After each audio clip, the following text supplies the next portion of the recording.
Now, Effective Communication with Phil Zeller, CEO, Dale Carnegie, Southwest Michigan. Are you ready to have a positive impact? Yes, you. Yes, say yes with me. Say yes. Say yes. Yes, yes, yes, yes, yes, you are. You're ready to have a positive impact. Here's why. Because positive impacts produce profitability. And in life, we need to be more profitable, right? We could always use to be more profitable in our life. So this is Effective Communication. I'm your host, Phil Zeller. And oftentimes when I'm called on to do a presentation, I get really excited. And I get excited to give a presentation because it's an opportunity to share. Just like I'm sharing with you right now. And when you get offered an opportunity to give a presentation, when somebody comes to you and says, hey, I love what you do. I love what you know. I love the wisdom you have in this area. Could you share it with this group? What's your natural reaction? How do you respond? You're like, or you go, that would be awesome. I would love to share that wisdom with this group of people. And it's all a mindset, right? And we do know, I shared it with you before, you know this, that public speaking is the number one fear, and people sometimes fear communication. Well, you're trying to get comfortable with it. So today I want to share with you something you can do to get more comfortable with your audience. There's a lot of things I've shared with you before, how to prepare and how to present your ideas and get your points across and get people that buy-in and get people to do something with what you say. But today I really want to focus on this one piece right here. So there you are. You got everything put together. You've earned the right to give the presentation. You know what you want to talk about. You know the impact it's going to have. But now it's time to go out on that stage. It's time to go in front of that audience. It's time to go up there to that lectern. And you want to connect with this audience. You want to connect with them. You want them to enjoy this. I'm reminded this week I was on a Zoom call, and I was asked to be a guest lecturer for a college class. A buddy of mine is teaching a college course in sales, and he said, hey, Phil, could you please spare a little time, come speak with my students? It's on a Zoom call. And I'm like, yeah, no problem. So I'm jumping off and on Zoom calls and WebEx calls, and like all y'all, I know you're doing this too. I mean, it's like the one thing we got to get better at is planning meetings between the calls, right? But I jump off one call and jump in, and here I am with all the students, and he's got this full room of students. It looks like the Brady Bunch there everywhere on the screen.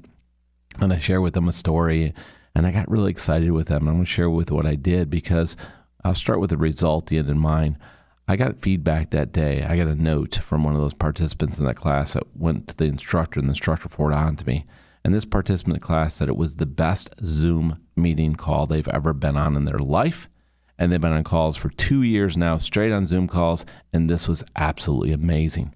So I'm going to share with you right now some of the things that you can do to make that Zoom call, make that next meeting you have, make that next presentation amazing. When you get to present, think of it as a gift. Think of it as a gift. Think of a presentation. Break it down, the word presentation, present, right? It's a present. It's a gift. So somebody gives you a gift of being able to present. The first thing you want to do is you want to appreciate them and let them know it's an honor that you're there. It's an honor that you have the opportunity to share with them some wisdom that will be beneficial to everybody there, and it's an honor for you to be there. So the first thing you want to share with your audience to build that rapport as you start to begin that presentation is that you appreciate being there. The next thing you want to do is, the old saying goes, is it better to give or receive a gift? Well, it depends on who you are. Some people like to give gifts, some people like to receive gifts, some people like both, right? But in this essence right here, when you're the presenter, you're giving them the gifts of your knowledge and your experience. So you're going to give them a gift. And that's really cool if you think about it. When you give somebody that right gift in your life, something you really thought about, and they really appreciate it, and it makes you feel really good that they appreciate the gift that you give them. Well, this is the second thing you got to think about. Give your listeners sincere appreciation. Appreciate that you have an opportunity to share this wisdom with them, and you're going to give them a gift. And by giving them appreciation for that opportunity to give them that gift, you're going to build that rapport and that connection. And lastly, one of the things I love to do before I give a presentation is certainly do your homework. Know who's in the room. Work the room before you give a presentation. Talk to the people before the presentation. And when the presentation gets going and you're given a presentation, use names of people in the room. It really shows the people you're connected as we. It's not you talking at them, you're talking with them because you have rapport and you have a relationship with the people in the room. So set yourself up for success in the next presentation.